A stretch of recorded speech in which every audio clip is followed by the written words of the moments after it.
noches, soy Luis Novarecio, esto es Animales 2020, otra jornada cargada de información, tanto sanitaria como política. Está sentado José Luis Espert, es ex candidato a presidente de la Nación. Gracias, José Luis, por estar con nosotros. Buenas noches a toda la mesa. Hay varios temas. Obviamente el tema sanitario con estos números que siguen preocupando y mucho y que siguen abriendo la grieta entre la ciudad y la nación.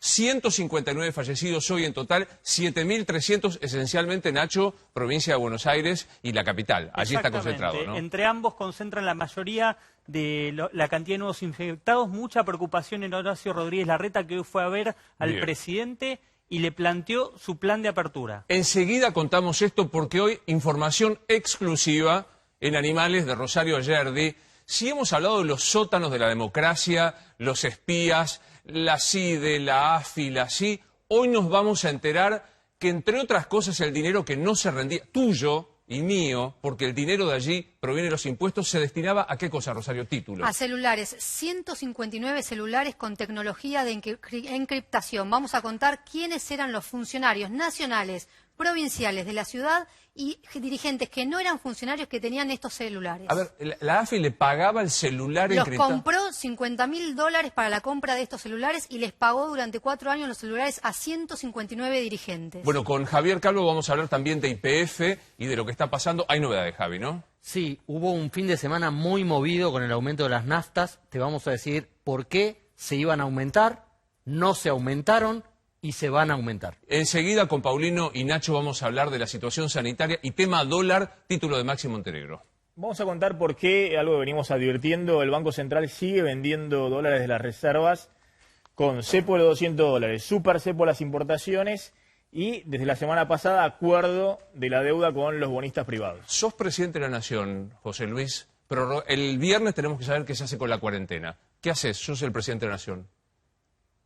Hay que testear a millones en lugar de los pocos miles que se han testeado y abrir. Abrir, o sea, terminar con la cuarentena. Sí.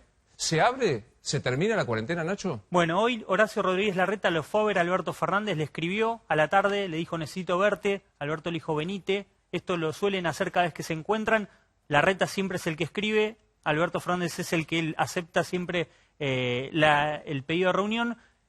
A ver, concretamente lo que le llevó Larreta fue: los números me marcan que tengo margen todavía para abrir un poquitito. Es cierto que estamos en el pico, en el peor momento, con lo cual el plan de aperturas no va a ser tan osado o tan ambicioso como planteaba Larreta en su momento. ¿Qué quiere abrir Larreta? Le pidió abrir comercios de 11, Retiro y Constitución, que no estaban abiertos, que estaba previsto que se abrieran el 3. También deportes individuales, Luis. Un punto que plantea Larreta es: se abrió el fútbol, el gobierno le dio autorización al fútbol, a los planteles para que vuelvan a entrenar. ¿Por qué no un profesor de tenis? ¿Por qué no un profesor de golf? ¿Por qué no las canchas de pádel? Todo esto en medio de un reclamo que viene planteando la provincia de Buenos Aires. Claro, pero digo, para el planteo, por ejemplo, de José Luis, que muchos sostienen, es: se terminó la cuarentena, que de hecho no existe más. Bueno, mira, acabas de decirlo vos. No existe más en los hechos. Bueno, para Larreta sí, para Larreta existe, pero de hecho quiere abrir más. O sea, sigue lo que podemos hoy, día lunes, a las 23:04, es que sigue la cuarentena. La cuarentena claro, blue es cada vez más grande. ¿La cuarentena blue? Sí, Argentina es ese país, donde somos lo mejor del mundo, pero hay un submundo, el dólar blue, el empleo en negro, la cuarentena blue. Sigue por 2 semanas la cuarentena, Luis. O sea, se va a extender por 2 semanas más. 2 semanas más, en principio, provincia de Buenos Aires igual en principio, guarda, abro un paréntesis ahí, 2 semanas más y Larreta con mínimas aperturas. Ahora, ¿qué pasa con la provincia? Porque hoy digo Daniel Goyán, el tradicional ministro de Salud que sale con todo a pegar, volvió a abrir la grieta y pegarle a la ciudad de Buenos Aires, hablando otra vez, ¿no? Diciendo en la ciudad hay más cantidad de contagio. Qué aburrido que es realmente esta situación, ¿no? Cuando uno cree que de verdad van a trabajar conjuntamente, que no van a hacer especulaciones, vuelve otra vez el ministro de Salud de la provincia. Sí, lo que pasa es que Goyán tiene ese método de golpear y después ir, no para atrás, pero se guarda un poco y después vuelve a golpear. Pero no es eso lo que pasa en Olivos. En Olivos, cuando se juntan Rodríguez Larreta con Alberto Fernández, como pasó hoy, no hay desacuerdos. Básicamente, el jefe de gobierno de la ciudad plantea un escenario en la ciudad y el presidente le dice: convendría ahora tal vez esto, frenar lo que tenías previsto, porque no está el horno para bollos. Provincias se van a juntar, Sí, los tres, el jueves. nuevamente el jueves, en Olivos, va a plantear endurecer o mantener la dureza que hay hasta ahora y se van a terminar poniendo de acuerdo teóricamente en no modificar sustancialmente la cuarentena. Ahora, lo raro Con lo es que cual, lo de Kicillof, Goyán, ¿no? Lo raro es que Kicillof ayer sale y dice que no hay que hacer comparaciones entre la nación, entre la ciudad y la provincia. Y hoy el ministro de Goyán Salud sale a pegar. parece el policía bueno y el policía Bueno, malo. está Florencia Can, que es una de las integrantes del comité de expertos. Hola, Florencia, ¿cómo estás? Hola, ¿qué tal? Buenas noches. Bien. Estamos viendo números que impactan realmente porque van increyendo, tiene que ver con lo que vos decías. Y la pregunta es, ¿hay otra cosa epidemiológicamente hablando que no sea sostener esto o en algunos casos habría unas cosas accesorias? A ver, yo creo que a esta altura ya es semántico. Me parece que si hablamos de cuarentena, comparándolo con la cuarentena del 20 de marzo, claramente no es la misma cuarentena. Hay una restricción de ciertas actividades y esa restricción tiene que ver con una situación que está ocurriendo a nivel mundial, que es la pandemia, ¿sí? Entonces, la consecuencia o la causa de todo esto que estamos viviendo es la pandemia. Eso hay que tenerlo claro porque la realidad es que esta situación no es conveniente para nadie, a nadie le conviene esta situación. Entonces, en este punto lo que hay que ver es de qué manera se puede ir pensando cómo avanzar sin que eso configure un riesgo para la salud de la población y siempre teniendo en cuenta que el sistema de salud pueda dar respuesta a la demanda. Ahora digo, acá hay también una decisión política, que era un poco la pregunta que yo planteaba. ¿Hay coincidencia entre Alberto y Horacio Rodríguez Larreta? ¿Vos decís, se está trabajando en conjunto o cree que esto está llegando a un límite de insostenible?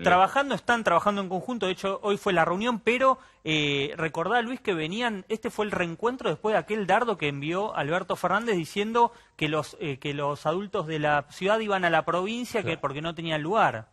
Con lo cual las cosas están más tensas que hace unos meses. La relación entre ellos no deja de ser buena, no es tan cercana como la que tienen Axel Kicillof y Horacio Rodríguez Larreta en el día a día, no es diaria, no es cotidiana, pero sí tienen puntos en común. También tienen tensiones, obviamente Alberto Fernández lo tensionan de su propio espacio. Y uno de los puntos en común, que ya no hay margen para retroceder, algo que antes pensaba la provincia, que antes pensaba Alberto, que con estos números uno podría pensarlo, pero todos los tres ahora coinciden, no hay margen para retroceder. Necesidad mata miedo. Totalmente. Necesidad mata miedo. Y aparte algo que planteamos y que creo que Florencia Can decía, es una cuestión semántica. Hoy como tal, Florencia, coincidís que cuarentena en términos de marzo no existe más. No, en términos de marzo no, pero sí hay una restricción de actividades, hay cosas que no se pueden hacer porque configuran claramente un riesgo y hay cada vez cobra más protagonismo en la responsabilidad individual con la que venimos trabajando, que venimos tratando de transmitir, porque en realidad esto, digamos, cumplir con las recomendaciones no es hacerle un favor ni a Larreta, ni a Kicillof, ni a Alberto Fernández, sino hacernos un favor a toda la comunidad. Me parece que cuando se quiere meter, yo sé que es muy ingenuo de mi parte, me la vas a decir vos, Luis, pero cuando se quiere meter la política en el medio de una crisis sanitaria, me parece que ahí es donde nos equivocamos, porque lo que yo veo, lo que yo te puedo decir, es que se está trabajando mancomunadamente por el bien de la salud de la población. Seguramente hay muchas cosas que desconozco, seguramente peco de ingenua, pero me parece que el objetivo tiene que ser trabajar para que, digamos, las consecuencias de la pandemia en nuestro país sean lo menor posible. Florencia, perdón, ¿y cómo ves vos la responsabilidad social? Porque es cierto que vos mencionás la responsabilidad social, el presidente, el jefe de gobierno, el gobernador mencionaron la responsabilidad social ya hace casi 3 semanas, y después vino ñácate, el decretazo, el DNU, de no juntarse en las casas, digamos, con lo cual ahí un poco cuestionaba la responsabilidad social, ¿no? Si es con el palo, la responsabilidad social ayuda un poco. ¿Vos cómo evaluás esa responsabilidad social hoy, casi 150 días después de la primer cuarentena del 20 de marzo? A ver, lo primero que quiero decir es que esta es una situación difícil, que se hizo largo y que es complicada para todos. Repito que nadie está enamorado de la cuarentena, a nadie le gusta esta situación. Esto, como digo siempre, es un mal necesario y no me gusta hablar de la sociedad en su conjunto porque hay una gran parte de la sociedad que está, digamos, cumpliendo con las recomendaciones, que está yendo a trabajar y volviendo a su casa y haciendo, digamos, tomando todos los recaudos, pero lamentablemente hay una cierta parte de la población que está llevando a cabo determinadas actividades que no están autorizadas y lo podemos ver claramente en los números, en algunas ciudades que tenían pocos casos, que no, digamos, que no tenían circulación comunitaria del virus y ahora sí la tienen, y eso fue a causa de reuniones clandestinas que se hicieron sin las medidas de control. Entonces, esto que se anunció la última vez que habló el presidente de suspender las reuniones sociales por 15 días, tuvo que ver con eso, porque los casos, cuando se hicieron las investigaciones epidemiológicas pertinentes, venían de ese tipo de reuniones que no estaban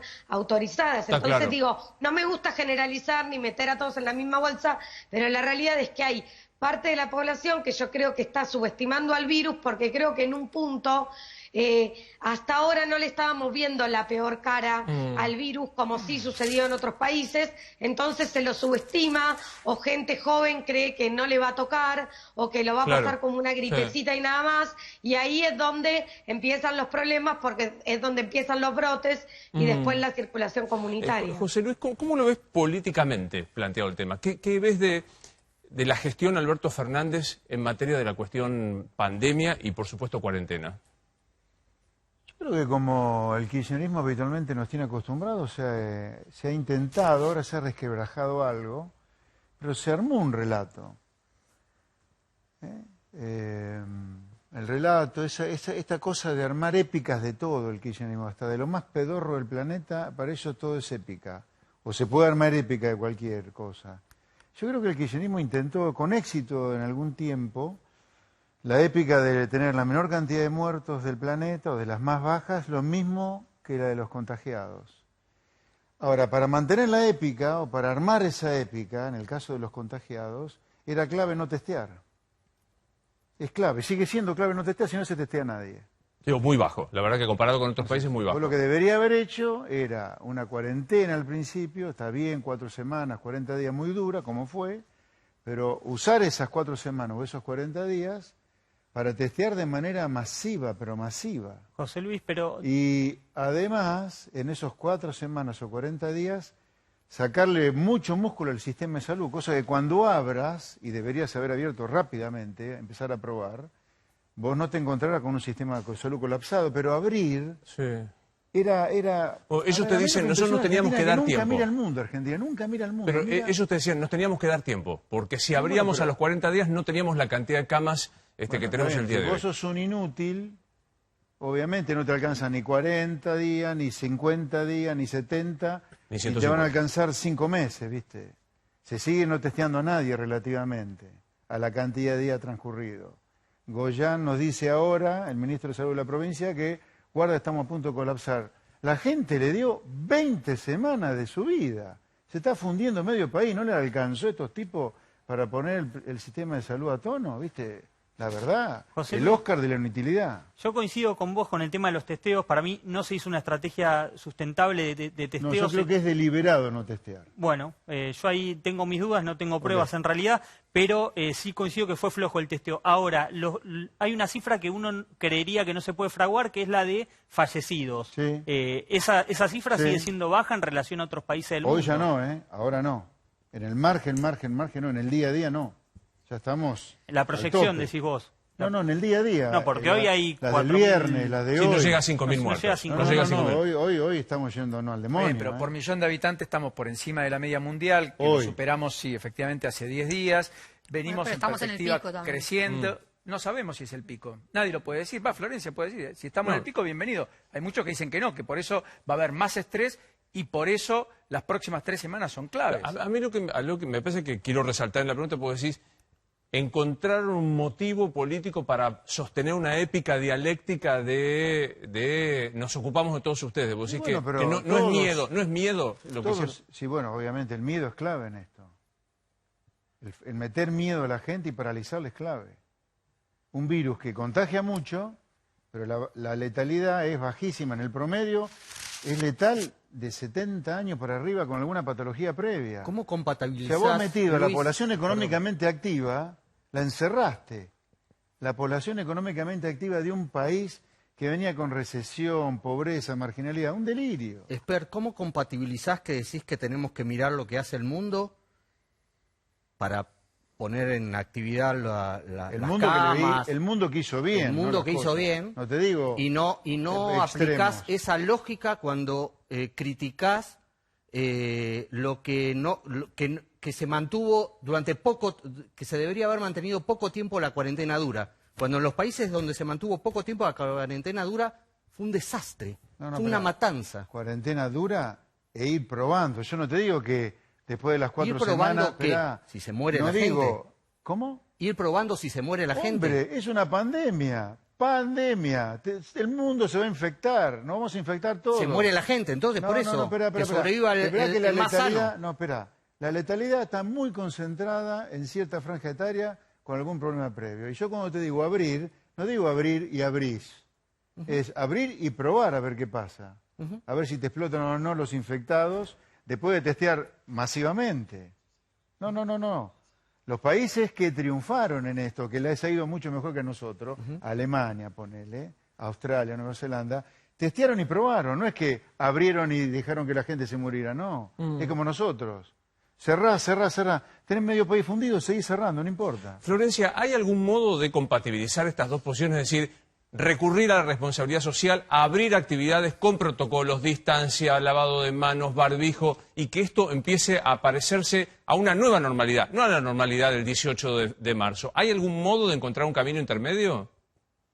Es que justamente el camino o el objetivo es ese, el objetivo es ir pudiendo abrir cada vez más, porque siempre dijimos que la pandemia tiene una arista sanitaria, una arista económica y una arista psicosocial, y siempre cuando se dan las recomendaciones se dan pensando en todos estos puntos de vista. Entonces, para nadie es agradable dar una recomendación, que insisto en que es una recomendación, porque insisto en que los médicos no somos quienes estamos gobernando, por suerte, solamente damos nuestro punto de vista y es solo eso, un punto de vista, ¿sí? Entonces la realidad es que el objetivo sería poder ir abriendo cada vez más actividades con protocolos y cumpliendo las recomendaciones sin que esto implique un mayor riesgo. ¿Te parece, y con esto te despido, ¿te parece que estamos en el pico, luce como si estuviéramos en el momento más crítico de la enfermedad? Pareciera que estamos en una meseta de un número alto de casos, de números que preocupan, y digamos, probablemente no sea un pico muy agudo como se dio en otros lugares, pero esta meseta, de mantenerse de esta manera, el sistema de salud se puede ver tensionado. Claro. Por eso digo que es importante, más allá de las medidas o de los decretos que pueda sacar el gobierno, que entendamos que este es un trabajo que tenemos que hacer entre 46 millones de colaboradores, porque no podemos tener un policía al lado de cada ciudadano diciéndole cómo ponerse el barbijo o a qué distancia tiene que ponerse en la fila del supermercado. Entonces tenemos que entender que este es un problema de todos y que siempre el objetivo es que la pandemia tenga la menor cantidad de víctimas fatales en Argentina, y el objetivo es ese. Y por último digo que no siempre testear mucho implica testear bien, porque Estados Unidos es uno de los países que más ha testeado y sin embargo, fíjense los números que tiene. Entonces, que probablemente hay que seguir pensando estrategias y ser creativos y seguir pensando estrategias para aumentar el número de testeos, estoy de acuerdo, pero no nos quedemos con que necesariamente testear en gran cantidad. Si eso no conlleva hacer un estudio epidemiológico y un rastreo de los contactos estrechos, el testeo en cantidad por sí solo no resuelve el problema. Es mucho más complejo. Gracias, como siempre, Florencia. Un beso, ¿eh? Chao, un beso. Muchísimas gracias. Bueno, esto es lo que sabemos de pandemia y que vamos a seguir en el programa. El viernes se anunciaría otra vez con los 3 funcionarios la prórroga por 2 semanas, como decía Nacho. En el mientras tanto, la política está tomando como un especial cuerpo. ¿Qué hay detrás de estos gabinetes temáticos? Yo quiero ver la cara de Esper cuando expliquemos qué es un gabinete temático. Pero ¿qué de estos gabinetes temáticos convocados? Debutaron los gabinetes temáticos. Tema 1, tema 2, tema 3, como en la escuela. Hoy debutó Comercio Exterior. Hasta ahora, ¿qué venía sucediendo? Hasta ahora había un gabinete económico, ¿no?, que se juntaba una vez a la semana, una vez cada 2 semanas. El éxito hizo que ante la falta de anuncio de medida, el gobierno sigue demorando el anuncio de medidas económicas. Maxi, ¿hace cuánto que venimos hablando? Las 60 de medidas. las 50, 60, 70, se van acumulando, van a ser 100 en cualquier momento. Bueno, armaron un cronograma que a las 10 de la mañana todos los días se reúne un gabinete temático. De una expresión, Sí. una expresión de la cuestión. Que implica varios ministerios, varias áreas del Estado. Hoy arrancó con comercio exterior, mañana con promoción federal, el miércoles el único que venía funcionando hasta ahora, que era el gabinete económico, jueves ciudadanía y el viernes planificación urbana. El general Perón decía, si querés demorar algo, crea una comisión. Bueno, acá me parece que le encontraron una vueltita en vez de la comisión, los gabinetes temáticos, como si la Argentina, como la situación de la Argentina, pudiera esperar. Comercio exterior entiendo, gabinete económico entiendo, planificación urbana. Me queda duda, ¿qué es la promoción federal y la ciudadanía? Y desarrollo social, en el interior del país, Gobernadores, La ¿qué conectividad, la las conectividad economías entre regionales, todo está imbrincado, la verdad. ¿Y ciudadanía qué es? Y derechos sociales. Secretaría de Derechos Humanos. Exacto. Sí. Ahora, esto me parece que tiene que ver con lo que decía Javier el viernes, con la crítica a algunos ministerios de no arrancar. Incluso hoy cuando me lo comentaban en el gobierno me decían, bueno, algunos van a tener que madrugar, algunos van a tener que empezar a madrugar. ¿10 de la mañana? 10 de la mañana. Justamente por Sí. esta inactividad que Arranca estaban tarde. teniendo algunos ministerios y que me parece que es una manera 10 de de la mañana ponerlos está en la a mitad del día, trabajar. ¿Cómo? 10 de la mañana es la mitad del día ya. Ya está. ¿Qué te parece esta división de los gabinetes temáticos?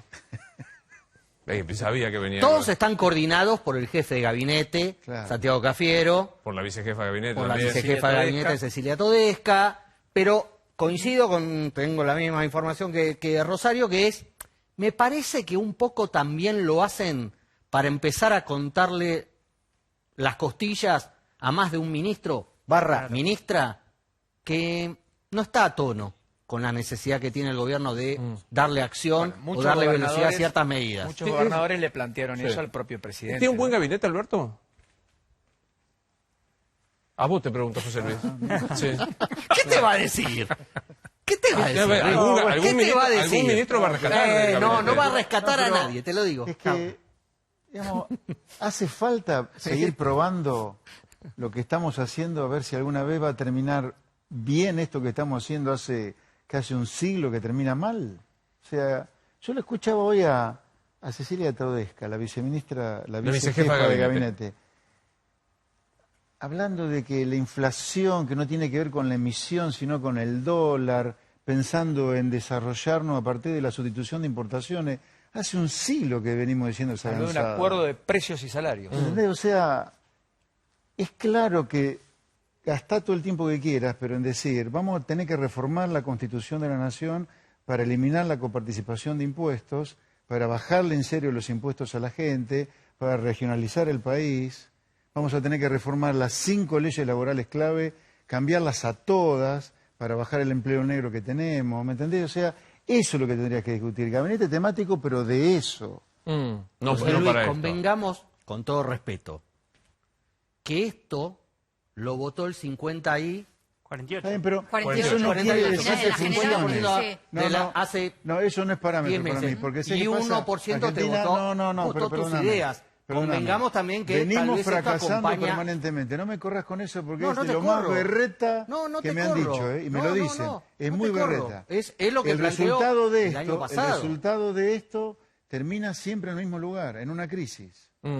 Bueno, quiero Te voy a tener un decir, la segundo gente porque vota digo, eso, sí, estamos vota hablando mal. de reformas estructurales. El presidente planteó una reforma que tiene que ver con los servicios de inteligencia. Y hoy nos venimos a enterar algo, esto es información exclusiva de Animales 2020, para qué se usaba una parte de los dineros de los servicios de inteligencia o de la Secretaría que maneja los servicios de inteligencia, que es impactante realmente. Así es, por las investigaciones que se están sucediendo en la justicia, por el espionaje legal en la gestión de Mauricio Macri, el gobierno empezó a investigar si había celulares encriptados, porque es de lo que hablan los ex espías. Bueno, ¿con qué se encontró la actual interventora de la AFI? Que había 159 celulares encriptados que se compraron en 2016 y 2018, $50.000 salieron. No esto, quiero decir, los encriptados son los que tienen una, creo, corregime Rosario, Son- una conexión satelital que no pueden ser pinchados. Exactamente, no podían ser pinchados. 50, pará. Perdón, $50.000 cada celular. No, $50.000 la compra total. Son celulares que en realidad el software es lo importante para que no puedan ser pinchados. Se compraron los más de 150 celulares en Estados Unidos. Bueno, accedieron a la lista de estos dirigentes. O sea, se invirtieron 159 funcionarios de la gestión Macri. No solamente funcionarios, y no solamente de la gestión de Mauricio Macri, porque ahí empieza a ver las diferencias. O sea, uno puede pensar que el presidente y sus ministros pueden tener celulares encriptados. Da la impresión, o sea, da la impresión de discutirlo. razonable. En la actualidad, en este gobierno no se usan celulares encriptados, pero se puede dar a debate. Bueno, el problema es que no solamente aparece el presidente y sus ministros como Guillermo Dietrich, Carolina Stanley, Andrés Ibarra, Laura Alonso, titular de la Oficina Anticorrupción. ¿Laura Alonso tenía un celular encriptado? Totalmente. Tenía celular encriptado. para controlar. ¿Sabes lo que es peor de todo esto, Luis? Aporto un dato a lo que está contando Rosario. A muchos, el problema es quién hizo el listado de esos funcionarios. ¿Por qué? Porque muchos funcionarios, cuando la AFI les llevaba ese teléfono, no confiaban, lo tenían guardado en un cajón. O sea, no lo pidieron ni siquiera a ellos.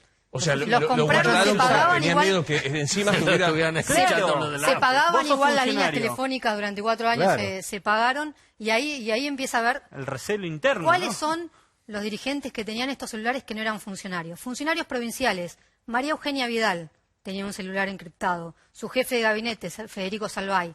Horacio Rodríguez Larreta. Hasta ahí todos dirigentes del PRO. Aparece, por ejemplo, Ernesto Sanz, que dejó de tener una actividad en 2015. Sí, claro. O sea, dirigente del Radical. Bueno, ¿y quién más aparece? Daniel Angelici. El Pero Tano Angelici Daniel tenía. Angelici no tenía cargo. Daniel Angelici no tenía cargo. Pero se le puede dar un celular. Con dinero de la AFI. Con dinero de la AFI. Alejandro Pérez Chada, abogado de Mauricio Macri. Tampoco era funcionario. No. Jaime Durán Barba y su socio Santiago Nieto. Bueno, pero eran Hoy asesores, investigado en la asesores. causa de... Pero no ¿A tenía ninguno le contrato alcanzaba con para el gobierno pagar? nacional, Jaime ¿Cómo? Durán ¿A Barba. ninguno le alcanzaba el sueldo para pagar el celular que se lo Y pagaba se la ve AFI? que no. Claro.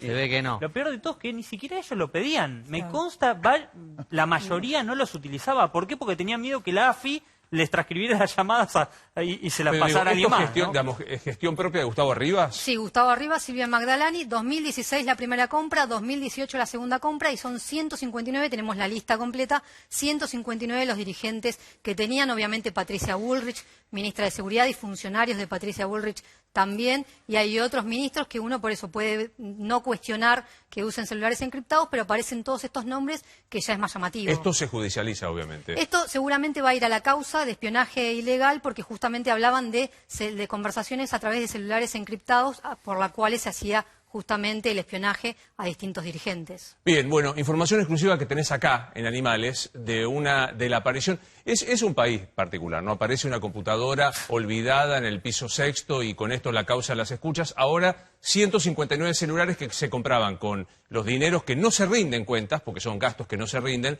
para 159 funcionarios, sino de la anterior gestión en materia de celulares encriptados. Hago un punto para hablar un poco de economía, aprovechando lo que tenemos a esperar. ¿Qué pasa con el dólar? ¿Por qué sigue drenando el tema de las reservas, Maxi? Mirá, hay algo que me parece que es un llamado de atención a la estrategia del Banco Central, que es, fíjate lo que ha pasado con la venta de dólares de las reservas. ¿Quieres venir? ¿Querés que lo contamos? Sí, es la placa anterior. La venta de dólares de las reservas en plena cuarentena.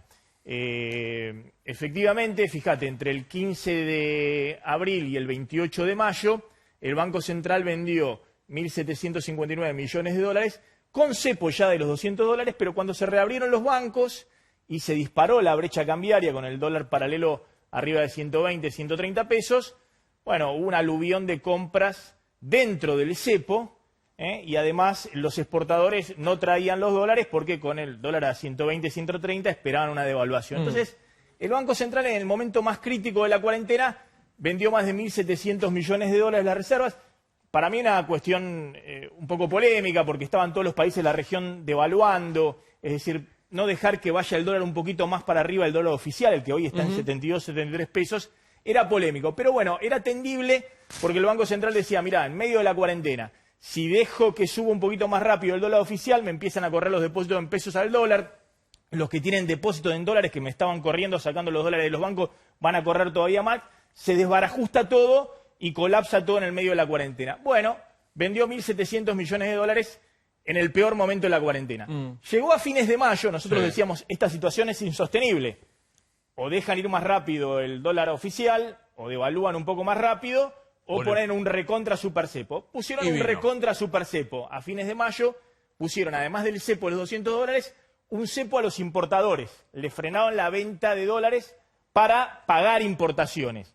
Y con eso el Banco Central, entre el 29 de mayo y el 17 de junio, recuperó parte de lo que había perdido el mes y medio anterior. Compró para las reservas $1.000 millones. Hasta ahí todo bien. Lo que sucede es que a partir del 18 de junio, aún con cepo de los $200 más el cepo de las y con el super cepo de las importaciones, el Banco Central de nuevo empieza a vender fuerte dólares y vendió $766 millones en poco más de 2 semanas, entre el 18 de junio y el 3 de agosto. Esta semana, ¿por qué vendieron de nuevo fuerte? Bueno, porque estaba demorado el acuerdo con los bonistas, el Banco Central decía vendo porque en cualquier momento me cierran el acuerdo, mientras tanto tengo que vender, no voy a dejar de evaluar el tipo de cambio oficial en este momento, es un puente hasta que me cierren el acuerdo con los bonistas, hasta que Guzmán me cierre el acuerdo con los acreedores. Bueno, también atendible, diciendo, bueno, era un puente algo transitorio. Lo que sucede es que el martes pasado se anunció oficialmente el cierre del acuerdo con los bonistas, nosotros lo anticipamos el lunes mismo, el día anterior. El 4 de agosto ya todo el mundo sabía que se había cerrado con los bonistas. El martes pasado el Banco Central vendió $126 millones y entre el miércoles, jueves y viernes vendió otros $250 millones. El miércoles vendió $120 millones, vendió $80 millones el jueves y otros $50 millones el viernes. Es decir, el Banco Central, aún con cepo de los $200, con cepo a las importaciones y con acuerdo de la deuda, sigue vendiendo dólares. ¿Pero para qué? Esto para que se entienda. Para que el dólar oficial no te suba 10 centavitos más rápido o 20 centavitos más rápido cuando está en 72, 73 pesos. Para mí es una estrategia un tanto arriesgada la del Banco Central, porque además de hacer esto, está subiendo la tasa de interés de los depósitos, la subió al 33% la semana pasada. Es decir, está en una encerrona en la cual, como todavía no genera suficiente confianza y tiene un dólar paralelo en 130, no quiere dejar que vaya un poquito más arriba el dólar oficial para tratar de ver si se cierra la brecha. Y la verdad que el Banco Central haya vendido ya, te diría, entre lo que vendió en la cuarentena y lo que vendió en las últimas semanas, lleva en el año vendido $800 millones neto del Banco Central. Esta es una economía donde ingresan, en los primeros 7 meses del año ingresaron $9.500 millones del superávit comercial. Sí. El Banco Central no solamente no pudo acumular reservas, sino que vendió neto $800 millones. Y tenés reservas netas reales en el Banco Central de $8.400 millones. Está en un mínimo de reserva. Estos son los dólares contantes y sonantes que hay en el Banco Central. Ayúdame para dar una idea. ¿8.400 nos ubican en qué época de...? Son 2 meses y medio de importaciones, de pago de importaciones. Es un nivel mínimo para el funcionamiento de la economía. Si en algún momento vos no reconstituís la confianza de esta economía, y bueno, no puede haber reactivación posible porque apenas empiecen a crecer las importaciones, no tenés de dónde sacar los dólares. No tenés de dónde sacar los dólares. Entonces, ¿Qué diagnóstico haces con esto que está contando Maxi de qué está haciendo y cómo está perdiendo reservas del Central? Y bueno, va a haber que acostumbrarse que esto tiende a ser así, porque has emitido una tonelada de dinero y lo seguís emitiendo para financiar el agujero fiscal, y esto en algún momento te va a pegar en las reservas. Esto está pasando ahora. Se junta que después del pago del aguinaldo, viste, la plata empieza a fluir un poquito, y eso siempre estacionalmente en agosto te caen un poco las reservas, te sube el dólar. Pero me parece que vamos a tener que acostumbrarnos lamentablemente a esto. Y para la economía del día a día, ese acostumbramiento se va a traducir en qué cosa. Y que en algún momento te va a empezar a acelerarse la tasa de inflación. Este jueves se cuenta... Perdón, por eso, la tasa de inflación ya empezó a acelerarse en julio y en agosto, viene más acelerada la tasa de inflación. El Banco Central lo sabe, por eso subieron también la tasa de interés de los depositantes, para que no pierdan frente a la inflación y empiecen a pensar en el dólar. Pero yo creo que hay una oportunidad, digamos, vos cerraste un acuerdo de la deuda que es un punto de inflexión. Sí. Es el primer paso para hacer algo. Después, como siempre decimos, tenés que presentar las metas fiscales y monetarias del presupuesto 2021. Vas a un acuerdo con el Fondo Monetario que te va a obligar a presentar un programa mínimo fiscal para el año que viene. Vos tenés un dólar paralelo en 130 pesos.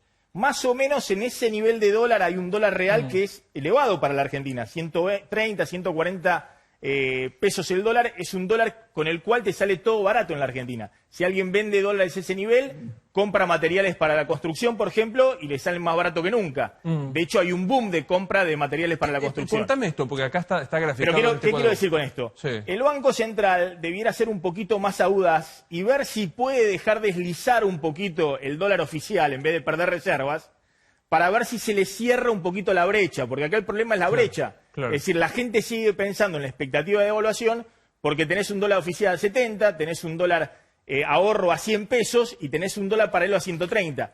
Si vos crees que este puede ser el techo para el dólar real, en términos reales, claro. dejá que el dólar que te quedó muy atrasado se mueva un poquito más para arriba. Antes que veamos esto, esta brecha que hay de los 70 casi inexistente, que no de vuelta, como la cuarentena no existe, a los 130. El dólar blue. ¿El dólar blue? Sí. Digamos, O los dólares libres, ¿no? ese dólar entre 130, algunos economistas dijeron con el acuerdo tendría que bajar más el dólar. Sí. ¿Vos crees que va a bajar? No. Si baja la brecha es porque el gobierno en algún momento, como Suelta. sugiere en Sube el algún lugar oficial. Maxi, devalúa más rápido, pero el valor del dólar libre cualquiera, los blancos o el dólar informal, no, eso no te baja. Ni siquiera el acuerdo de la deuda baja la expectativa. No, como porque es muy diferente este acuerdo de la deuda a los anteriores. Por ejemplo, el plan Brady de Menem del 93 o el de Néstor del 2005. Vos arrancabas con una situación fiscal muy sólida, muy sólida. Claro. Ahora arrancás con un déficit fiscal de 10 puntos del producto. O sea, en cualquier momento el problema de la deuda vuelve a ser un problema. ¿Y, por qué este boom de venta de materiales de construcción? Bueno, hay una paradoja en el sector de la construcción. La construcción, como todos los sectores, está marcando una especie de V corta. En abril fue el máximo de derrumbe, cayó 76%. La industria también. Frente a abril, todos están en V corta, pero en todo el mundo es en V corta. Yo veo todas las curvas de Estados Unidos, de actividad de todos los sectores, y todas marcan una V corta. Es decir, la mayor caída es en abril y después empieza, a medida que vas abriendo actividades, algún tipo de recuperación. Lo que pasa es que Argentina viene en la construcción 24 meses de recesión. Mirá, está todo hacia abajo hace 24 Ahora, meses. Es decir, el tema es cómo salís de la trayectoria de la recesión en la Argentina. El número de Argentina. junio de construcción y de industria, estamos hablando de sumar los dos, te da un tercio del PBI, fueron buenos. Claro, exactamente. Ahora, 2/3 de la economía está hecha pelota, ¿no? Liquidado. Comercio, turismo, comunicaciones, transporte. Estamos hablando de menos de un tercio del PBI. Claro, ¿no? pero de todas maneras, esta B corta, es decir, que vos empezás a abrir y empezás a caer menos y en algún momento probablemente vayas para arriba, todavía hay una restricción muy fuerte para la construcción en toda el AMBA, en Ciudad de Buenos Aires y Gran Buenos Aires. Las pymes de la construcción están protestando diciendo que están al borde de la quiebra. Y al mismo tiempo, fíjate el dato de venta de materiales de construcción. Hay un boom de venta de materiales de la construcción. Hay gente que En está este copiando. Boom, en este momento, en julio, este es el índice Construya. Este fue el derrumbe en abril, Claro. Esto es el dato de julio. Esto es el índice Construya, venta de material, todo tipo de materiales de la construcción. En julio fue el mayor nivel de venta de material de la construcción de los últimos 25 meses. Mayor que julio del año pasado, mayor que julio Aún del con todas las 2018. restricciones que hay para ¿Pero la por qué? actividad. Porque está bien, Es pero decir, claro. la paradoja, todo el mundo comprando material de la construcción cuando tenés paralizada la construcción en el AMBA, en Ciudad de Buenos Aires y Gran Buenos Aires. Bueno, queman los pesos, el que tiene un excedente de pesos le queman los pesos, si no puede comprar dólares, Acopia materiales de comprar material de la construcción. Muchos corralones lo que hacen es vos comprás 100.000 pesos, 200.000 pesos de material de la construcción, porque pensás construir en algún momento, Te lo guardan. guardan un año. Te lo guardan un año, vos estás anticipando una compra, seguramente este índice de precio de la construcción va a acelerarse, el ritmo de precios. Mucha gente está vendiendo el dólar a 130 pesos, No, que 135 además pesos la gente tiene y mucho compra miedo. materiales de la construcción. Tiene mucho miedo que, viste, hay muchas empresas que no están produciendo, que se empiezan a comer los stocks, que te quedes Sí, que sin cuesta el reponerlo. vidrio, sin El la loza. costo de la construcción, además, Maxi, está en niveles históricos muy bajos, $500 Claro. el metro cuadrado, cuando en general estuvo en Claro. 800 Si vos lo- 1000, Pero lo con que hay lo que cual decir es un algo es atractivo. que la compra de material de construcción o del dólar blue demuestra que la gente quiere soltar los pesos a como dé lugar. Sí. O sea, Claro, el silo bolsa. pero Luis, Bueno, eso claro, es más el silo bolsa. inflación. Si vos En el generás futuro alguna va a ser más expectativa en algún momento y haces un quiebre, pues en algún momento en las crisis de la Argentina hubo un quiebre. En junio del 2002 el dólar estaba en 4 y en ese valor de 4 todo estaba baratísimo en dólar en la Argentina. Hubo, entre otros sectores, la construcción, que se vendían dólares a ese nivel y construían y demás. Hoy la situación es muchísimo peor que en ese momento, por lo que siempre contamos. Pero igualmente, para mucha gente que tiene ahorros en dólares, está lleno de dólares en la Argentina. El que no tiene dólares es el Banco Central. Claro. Pero hay 50.000 millones de dólares en las cajas de seguridad. Hay 250.000 millones de dólares de los argentinos en el exterior Vamos de y fuera vuelta, del porque sistema. la cifra es impactante. Hay 50.000 dólares en caja de seguridad con 50.000 millones de dólares en caja de sí, seguridad. ojalá, 50.000 dólares. 50.000 millones. 50.000 tenés vos en la caja de Y seguridad. 250.000 millones de dólares entre argentinos en el exterior o en la Argentina fuera del sistema financiero. Es decir, hay 300.000 millones de dólares fuera del sistema, 30 veces más que las reservas reales del Banco Central. Tienen los argentinos fuera del sistema. Si en algún momento vos haces un clic de recrear la confianza, bueno, hay muchos que dicen, yo vendo a 130 pesos, 140 pesos el dólar en la calle y el costo de la construcción de los Claro. materiales está más bajo que en las últimas 2 décadas en Argentina. Me voy ahí. Claro. Además, obviamente, esto no se va a mantener por lo que cuenta José Luis, es decir, con la emisión monetaria que tenés, con los desequilibrios que tenés en esta economía, seguramente el precio de los materiales de construcción va a ir subiendo. Entonces, lo que se está dando es esta paradoja. Boom de venta de materiales de la construcción con una industria de la construcción que está, sobre todo en el área metropolitana, muy parada. Muy parada. Si vos llegás a generar un clic de recrear la confianza, de tener algún programa en algún momento, la construcción va a ser uno de los motores de la recuperación económica, sin duda. No te puse porque quiero consultarte junto con José Luis, porque digo, en el medio, cuestión inflacionaria. Lo que estamos viendo acá, en el medio las naftas. ¿Aumentan o no aumentan las naftas, Bueno, Javi? parafraseando al profesor Espert, que decía que fuera de construcción y de industria, el resto de los sectores de la economía argentina están hechos pelota. El campo está volando también. Sí, claro. El campo está El volando. campo, vos Luis, Sí, lo conocés claro. bien en el interior del país, el campo y la agroindustria está volando. El sector de alimentos en general no ha tenido las restricciones que han tenido otros Es sectores. que pudieron trabajar. y vienen muy fuertes, claro. muy fuertes. Vamos a un sector hecho pelota, petróleo. YPF acordó con el gobierno un aumento de las naftas. Que aumente YPF es el precio testigo del resto Van de la todas, industria. claro. ¿Qué pasó? Yo lo tenían acordado con Guzmán, Guzmán lo habló con Alberto Fernández dio el ok, se iban a juntar a Fronti, CEO de YPF, con Guzmán para ultimar los detalles el sábado, pero el sábado a la mañana alguien vio la tapa del diario Clarín, que decía, aumenta la nafta, YPF aumenta las naftas, dio el ok Cristina Fernández de Kirchner. Y se paró el aumento de nafta. ¿Y por qué se paró el aumento de nafta? Porque no se quiso quedar con la idea de que el aumento lo había autorizado Cristina Fernández de Kirchner. No hubo reunión de afronte con Guzmán, se postergó el aumento, salieron varios funcionarios, Santiago Cafiero, Matías Culfas, Cecilia Todesca, a decir el aumento no está Bueno, hoy habló Radio La finiquitado, Red y dijo no. mientras que hasta Guillermo Nielsen, presidente de YPF, había planteado que se iba a tener que aumentar las naftas. El propio presidente había dicho que el precio de los combustibles se iba a tener que ver. ¿Por qué? ¿Simplemente porque tienen ganas? No, porque hace 9 meses que está congelado. 9 meses. O sea, 9 meses que está congelado. Y hoy YPF presentó los resultados de su segundo trimestre, que son de los peores de la historia de YPF, con 85.000 millones de pesos de pérdida. Sí, yo no te sigo en esto. O sea, estaban todos de acuerdo, pero como el ok final lo da la vicepresidenta de la Nación... Como se instaló mediáticamente que el ok final lo daba Cristina Fernández de Kirchner, se paró. Por temor a que se dijera no gobierna Alberto si no toma las decisiones Cristina Fernández. Exactamente. Digo, primero lo técnico del aumento de las naftas. 9 meses que está congelada. ¿Se sostiene? No. La inflación se va a acelerar y todo lo que estaba congelado va a empezar a subir. Yo creo que vamos a un salto inflacionario importante en el 2021.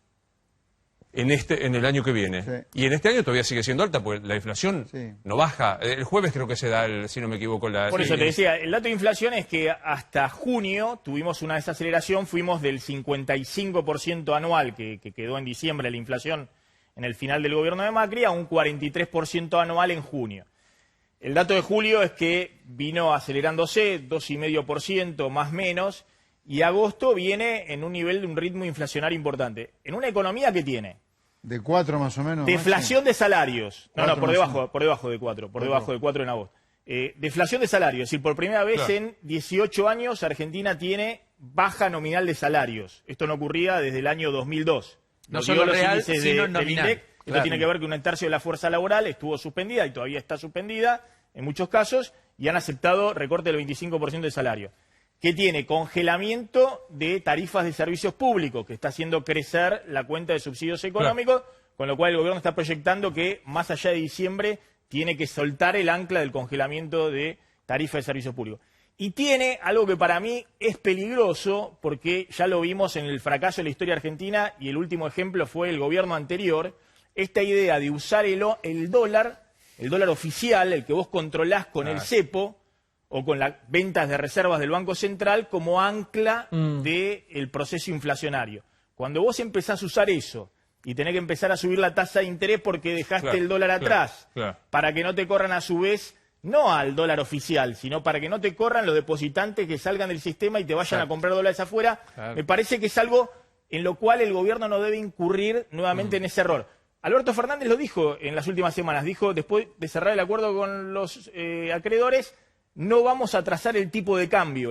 ¿Qué tipo de cambio? El de 72 pesos, no el de 100 pesos ni el Claro. de 130 pesos, el de Dado que el 72 año pesos. que viene es un año electoral, estas correcciones deberían hacerla ahora, cuanto antes, ¿no? Pues el año que viene no hay posibilidad. Sí, Ahora, no digo, sé si no, pero- Javier abre una puerta política no menor, que es que cómo pesa, y te pregunto, Rosario, cómo pesa en la Casa Rosada el temor a que las bendiciones para la deuda o para las naftas las termine dando la vicepresidenta de Bueno, la Nación. incluso durante la campaña, ¿no? Alberto Fernández todo el tiempo tenía que decir que no iba a gobernar Cristina, que Cristina era su compañera de fórmula, pero que iba a ser la vicepresidenta, y lo tuvo que decir sobre todo durante los primeros meses del gobierno. Llegó la pandemia y el 20 de marzo Alberto Fernández se fortaleció, no hay dudas de esto, se dirigió hacia la Argentina lo empezó a mirar a él, pero obviamente cuando empieza a terminar la pandemia, o no terminar, pero empiezan a surgir otras cosas, vuelve a estar presente La la imagen figura de demasiado Cristina potente Kirchner. Tema de Vicentino. Cristina Déjame Fernández. decirle de todas Tema maneras, es un Vicentino tema muy clave. complejo el tema de los combustibles y el sector petrolero. El gobierno tomó una decisión que políticamente fue costosa, que fue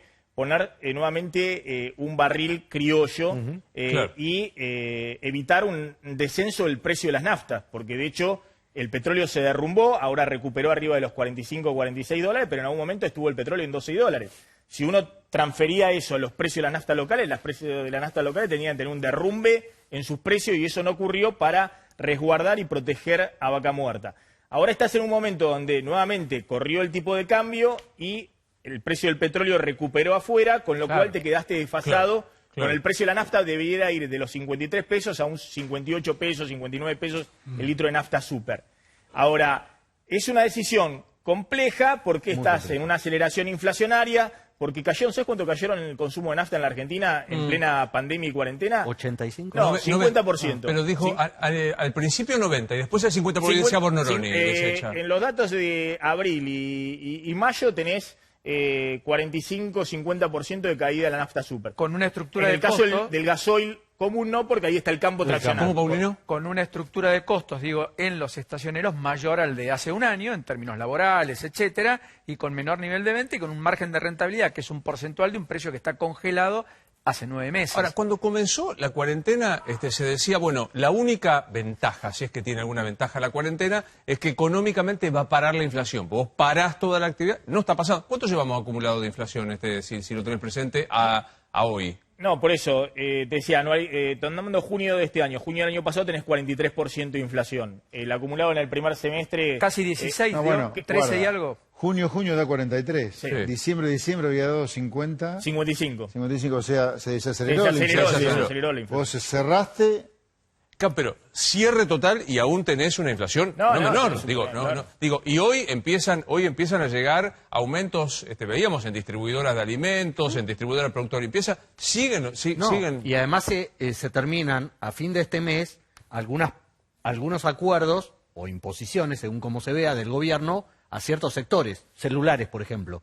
Las tarifas de celulares congeladas se vence A fin de mes, el 31 de Tarjeta agosto. de crédito, Javi, que es una obsesión personal mía. Empezamos a pagar ahora los que postergaron las De abril. desde abril, con el 43% de interés, quiero decir, no es que se postergó en 0%. Y ahí también juega la cuestión económica, Rosario, por ejemplo, la IFE. ¿Qué va a pasar con el ingreso familiar extraordinario? Se había dicho durante estos meses que se podía convertir en un plan universal. ¿Qué es lo que pasa hoy? Martín Guzmán lo dijo en claro, no va a haber un salario universal. El IFE llega a 8,9 millones de personas. Ahora esta es la encrucijada del gobierno. No puede haber un salario universal cuando empiezan los meses más duros, sobre todo en los distritos más vulnerables y que sabemos lo que significa el diciembre, ¿no? La crisis social y los intendentes que ya están yendo a verlo diciendo no lo podés sacar el IFE. Lo sacás y me explota la ciudad. Explota la ciudad. Claro, hoy, porque, digo, literalmente, o sea, hoy lo tenés parado totalmente... Por eso es muy complejo, por eso es muy compleja la convergencia fiscal. Por un lado, uno dice, sacás todo el gasto transitorio que aplicaste en la cuarentena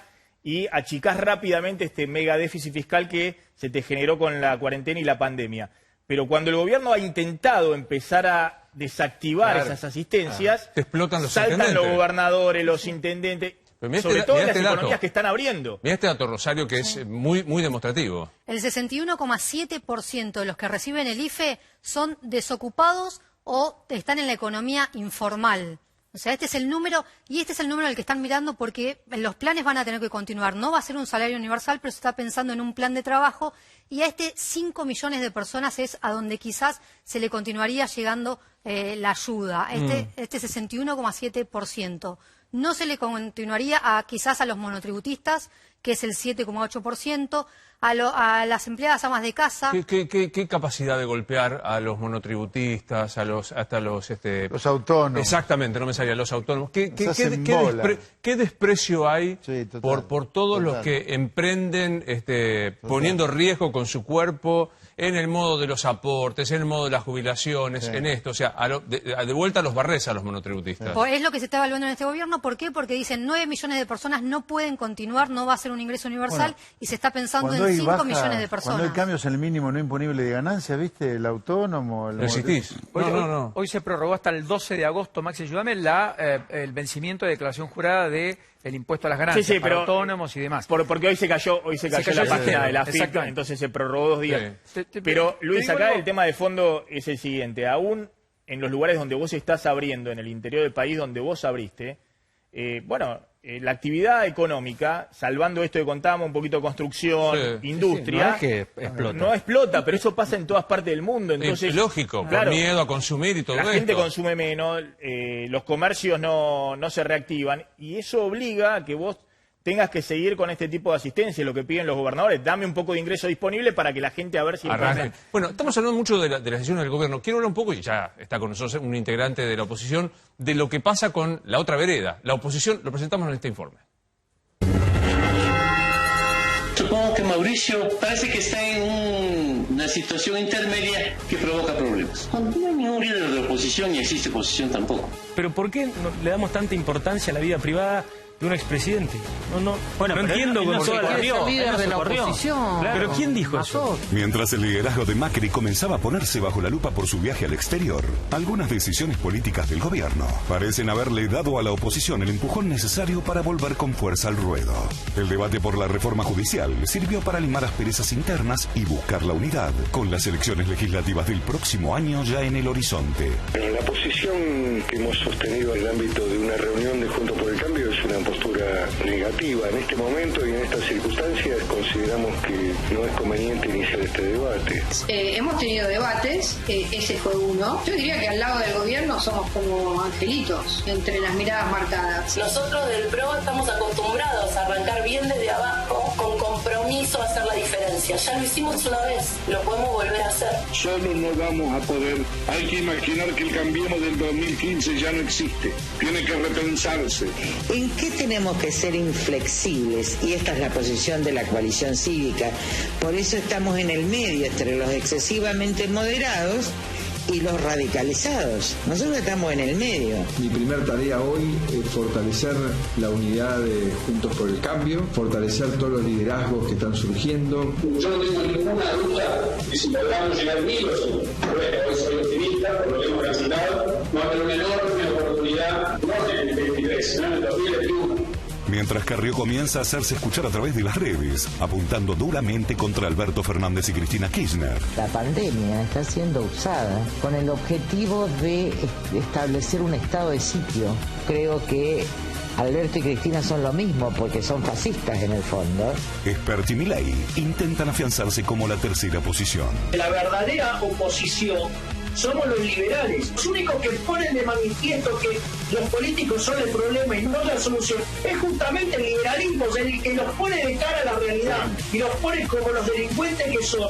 Somos nosotros los liberales. Nosotros estamos dialogando con todos, con la idea de juntar a todos e ir el año que viene a competir con Cambiemos y con el kirchnerismo. Yo sé que hay diversidad y celebro y propicio la diversidad en la Argentina. La celebro. No me afecta. Cuando dijiste estamos conversando con todos, me imaginé que estabas conversando, José Luis. Digo, ¿también conversás con Cambiemos? No, va a ser no. No, nada, no hay ninguna posibilidad. No, ninguna posibilidad no. ¿Doy diálogo? No. No. López Murphy sí. Sí. A ver, la idea hoy, que la estamos llevando a cabo, es... nosotros venimos trabajando con los partidos con los cuales trabajamos el año pasado, a lo cual se le agregó el Partido Anticorrupción, la UCD y el Partido Libertario. Pero hoy sí estamos conversando con Recrea de López Murphy, con Valores para mi País de Cynthia Houghton, con el Partido Demócrata. ¿Gómez Centurión? No, Gómez Centurión todavía no. El Demócrata Progresista, el Demócrata Cristiano. Y a ver, ¿vos serías candidato en la provincia y eventualmente sería López Murphy candidato en la ciudad? ¿Es viable eso? Sí, es viable. No sé si es el escenario más probable, pero sí es una alternativa.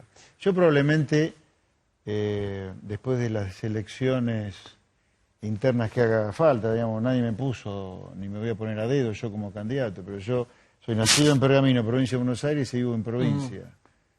O sea, de paso las elecciones, la provincia. Quiero decir que de paso las elecciones en 3 minutos se cumple exactamente un año de las primarias abiertas, simultáneas y obligatorias que serían el batacazo de Fernández y que sorprendió. ¿Se acuerdan que llegábamos a decir hay 2-3 puntos de diferencia? 13 puntos. Las encuestas que tenían el por entonces gobierno de Mauricio Macri daban 2 puntos abajo. Y terminaron 16 y pico, ¿no?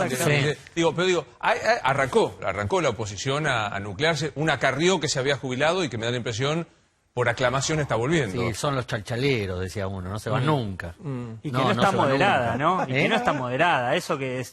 Fascista, estado de sitio. Lo que aparecía en el tape no es moderada, no está nada moderada. Hoy en el Zoom, igual que hicieron con Macri presente, congeniaron volver el eje a oponerse a la reforma judicial, hablar de oponer en el centro de la escena la cuestión seguridad y la cuestión social y económica. Y no sesionar, la reforma judicial vía virtual. No le van a dar la posibilidad de hablar de eso que no significa no sesionar. Yo después quiero que hagamos una separación de la reforma judicial, porque creo que hay pocas veces que el gobierno logra concitar tanta oposición tan rápido. Yo no sé si vos has visto, José Luis, ¿no? Sí. Todo el mundo está en contra. La Corte, 2 cámaras sacaron las acordadas, los colegios de abogados, las universidades, hoy los profesores de Derecho Procesal que le dicen que es una reforma. Pocas veces se ha visto los moderados, los opositores moderados, Luis, también están en contra. El gobierno logró abroquelar a la oposición que estaba disgregándose con un proyecto. ¿Cuál es es el proyecto que impide, digamos, que la oposición se continúe dividiendo? Si el gobierno no presentaba la reforma judicial, la oposición no llegaba unida a fin de año. O sea, le volvieron a dar una posibilidad. Digo, ahí aparece alguien que yo creo que, insisto, estamos hablando de un año de las elecciones primarias abiertas, simultáneas y obligatorias. En aquel momento, en lo personal yo no lo vi, no sé si ustedes, pero Larreta empezaba a ungirse como un eventual jefe de la oposición. Yo creo que en la elección, porque es el que da vuelta, recuerden, Alberto Fernández saca 16 puntos a Mauricio Macri. Sí. Axel Kicillof, 18 puntos. Estoy hablando de números redondos, porque araña casi el 50%. Y Larreta una elección histórica que no pudo ni siquiera festejar porque el búnker era un velorio. Claro, los mandó a dormir. ¿Se acuerdan que Mauricio Macri los mandó a dormir? Y Larreta lo contrario, le gana a Lamens por una cantidad de puntos importantes. ¿Dónde está Larreta ahora? Primera vez Larreta es el primer jefe de gobierno de la ciudad de la reforma constitucional que gana en primera vuelta en la ciudad de Buenos Aires. Sí. Ni Macri lo había podido hacer. Y poniéndose la elección al hombro, ¿no? Mirá, porque hubo paso, ¿no? Sin paso quizá no ganaba en primera vuelta. Porque la paso funcionó un poco como primera vuelta, finalmente, en esta oportunidad, en toda la elección. Larreta está enfocado a la pelea por el tema de la pandemia, claramente, la gestión. Esta semana la negociación con Nación y Provincia, como contaba Nacho, la reunión en Olivos con Alberto Fernández, pero mantiene reuniones con un equipo muy particular de Santilli, Ritondo y Álvaro González. Álvaro González vendría a ser el segundo de Sergio Massa en la presidencia de la Cámara de Diputados de la Nación. ¿Qué tienen en común estos tres contertulios de Rodríguez Larreta? Son peronistas. Que son peronistas. Que son peronistas. Que vinieron del peronismo y se acercaron a Compromiso por el Cambio, como se llamaba años el PRO. Entonces, ¿qué acordó Santilli en un trabajo de hormiga, de tela de araña? Lo incluiste a Larreta también. Sí, obviamente, también peronista. De la primera hora. Todos somos peronistas. Tres excluidos por Marcos Peña, ¿no? Santilli, Ritondo y Álvaro González. Todos no pasaban el filtro de la pureza. Ahí voy al primer punto de construcción PRO en el interior. Algo de lo cual Marcos Peña siempre defenestró.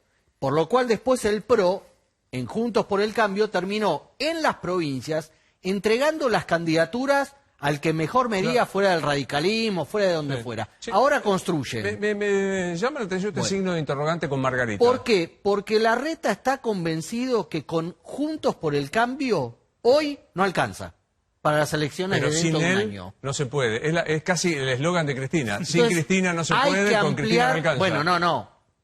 Habla de que Macri ya fue, pero que necesita ampliar esa alianza, y entonces en esa alianza, por eso se junta con tres peronistas, que de alianza saben, y son de la mesa chica hoy de Horacio Rodríguez Larreta, ampliar Juntos por el Cambio significa no solo por el lado de Pichetto, que es más de lo mismo, sino por un lado más progre, digámosle. Me dejá porque por eso planteo esto, Luis. Porque es la tentación. Larreta cree que el larretismo... ¿Ya hay larretismo? Ya hay larretismo. ¿El larretismo cree que Macri fue?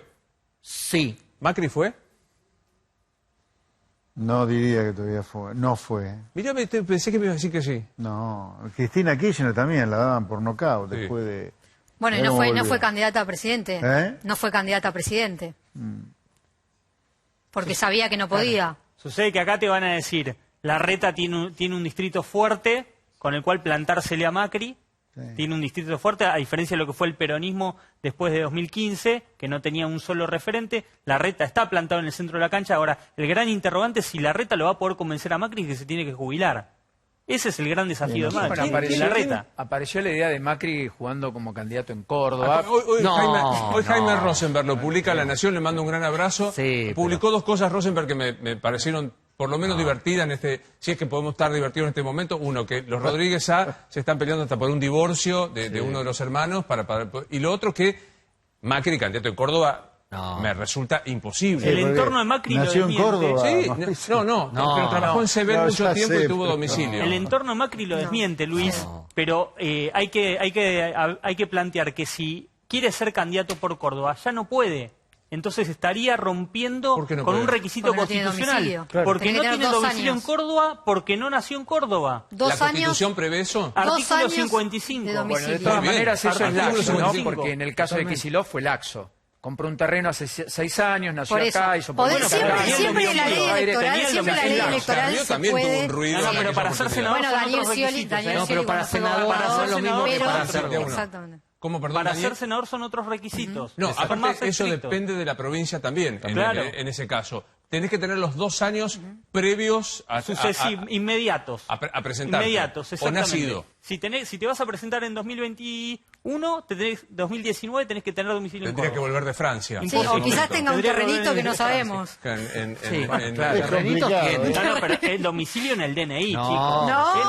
Eso que hacen los diputados, senador tenés que tener. ¿Podés tener una factura telefónica a tu nombre? ¿Cómo hacen los diputados? ¿Cómo hacen los diputados? No, bueno, los diputados, vos viste. ¿Factura telefónica a tu nombre? Ha habido cosas. No, en serio. ¿Con factura telefónica podés ser candidato a diputado? Sí. Podés ser candidato a diputado. Ahí me parece que el senador... En la provincia de Buenos Aires, sí. Existieron candidatos a diputados en la provincia de Buenos Aires. Artículo 55. Nombres, Rosario, nombres. En la elección en la que compitió de Narváez, Claudia Rucci estuvo cuestionada, con una guía telefónica vas y demostrás que... ¿Cuántos diputados fueron electos viviendo en un distrito electoral en la provincia de Buenos Aires por otro distrito electoral en la misma provincia de Buenos Aires para llegar a la legislatura? O senadores. Millones. Sí. Hoy en la legislatura actual, no recuerdo. Pero ¿cómo hacer campaña hablando de la República y salimos a la República? Eso se puede hacer. Son dos cosas. Si criticamos con razón las candidaturas testimoniales, que te presentabas sabiendo que no ibas a asumir, no podés ir con la guía de teléfono. Yo lo digo con mucho respeto. Te digo, con la guía de teléfono, el expresidente Macri a presentarse en Córdoba. A ver, ¿quiénes son los top 5? Los más opositores de la oposición, los que representan la oposición. El top 5, vamos a contar el top 5, en realidad la oposición está ganando el ala dura, pero ¿cuáles son los con los que habla Alberto Fernández a pesar del ala dura? Incluso hay uno que es del ala dura con el que habla todos los días, o se chatea casi todos los días, que es Mario Negri. Es el ala dura de Juntos por el Cambio con el que Alberto Fernández habla. ¿Qué dicen en Olivos? Se terminaron los operadores políticos. ¿Por qué? Porque todos estos dirigentes levantan el teléfono y automáticamente hablan con el presidente. Tiene muy buen diálogo y diálogo constante Alberto Fernández. Y aparte nobleza obliga, a pesar que es un calentón importante, Mario Negri es un tipo que construye, un tipo interesante, un tipo que defiende la política. Esto es valoración absolutamente personal.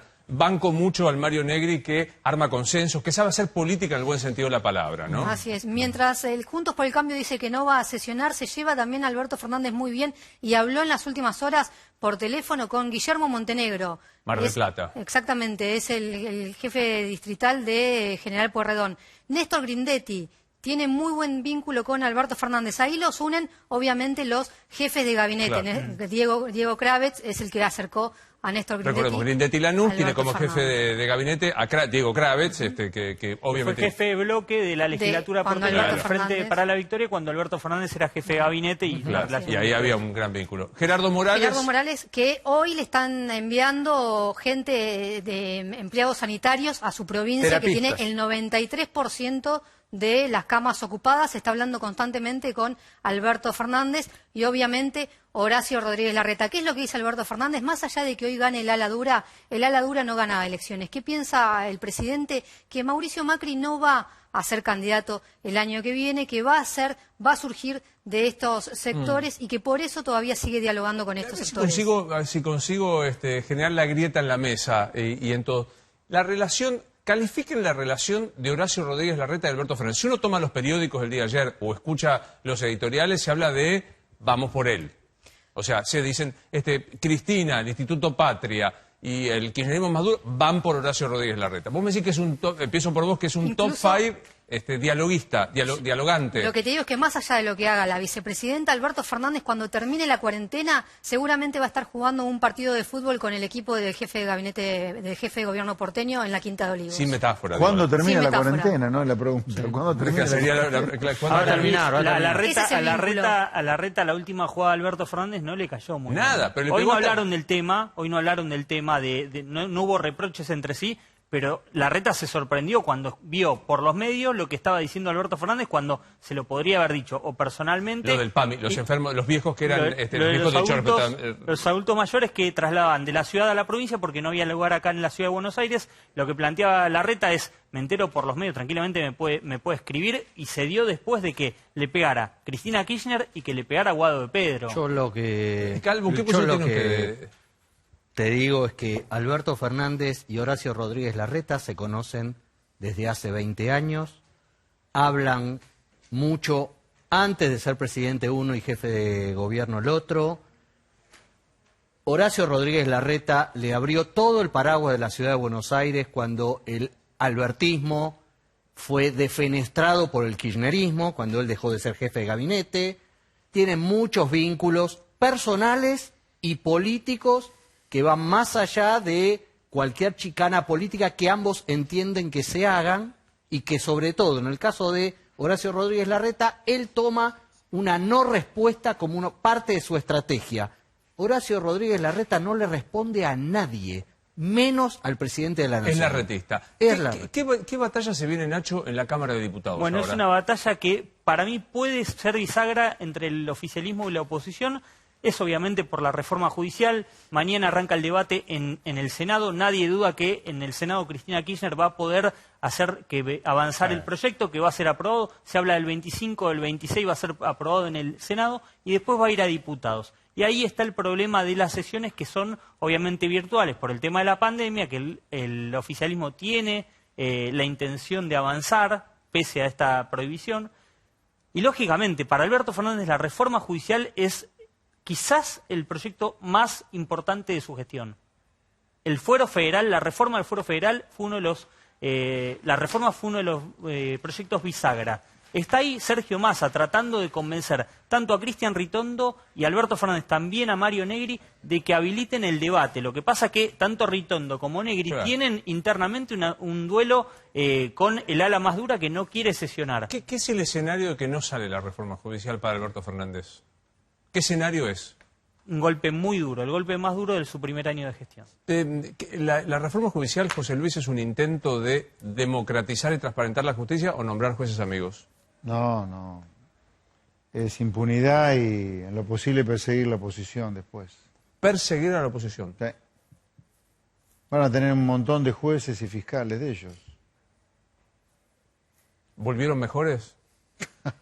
No. El kirchnerismo y cualquiera de sus variantes, para mí, es lo peor que le pasó a la Argentina desde la vuelta a la democracia. Dame un segundo porque nos queda un rato más para charlar. Sigue, Nacho, la pelea Cristina-Google, ¿verdad? Sí, exactamente. Hoy la vicepresidenta notificó a Google que tiene que guardar todos los archivos desde el 17 de mayo de este año, en el cual, ¿te acordás, Luis? Se la califica de ladrona de la patria, por eso nació esta denuncia, esta demanda que hace la vicepresidenta, de alguna manera buscando un resarcimiento del gigante tecnológico, ¿no? Te lo preguntaba, Paulino, ¿vas a ser candidato? ¿Tenés ganas de volver a jugar el año que viene? Sí, claro, sí. ¿Vas a ser candidato a la legislativa, diputado? Sí, yo creo que va a haber un espacio muy interesante, porque la economía no va a andar bien, eso lo va a golpear políticamente al kirchnerismo, y Cambiemos va a poder decir poco de economía el año que viene, después del desastre que dejó. Así que me parece que si el espacio de estas ideas de sentido común que yo llamo, nos juntamos y sabemos vender bien el producto, me parece que tenemos una linda chance. Uno sabe que el golpazo de la cuarentena es inmenso. Sí. ¿Te animás en este margen a pensar 2021 va a ser un año duro en la economía? ¿Cuándo es el año de la posibilidad del crecimiento? Y no, porque, a ver, yo no veo más allá del año que viene. No me queda claro el 2022. Yo veo un 2021 donde la actividad estadísticamente puede estar un poquito arriba de este año. Te digo estadísticamente porque no creo que la gente perciba una gran mejora respecto de este año, porque vamos a tener una inflación muy alta, probablemente un mercado del dólar muy convulsionado, eso siempre a la gente le pega mal. Pero a lo mejor estadísticamente la actividad un poquito arriba de este año está, pero no creo que el clima sea, estamos creciendo. Gracias, como siempre, un placer Nada, verte. Señores, muchas gracias. Soy Luis Novarecio, estos Animales 2020, nos vemos mañana.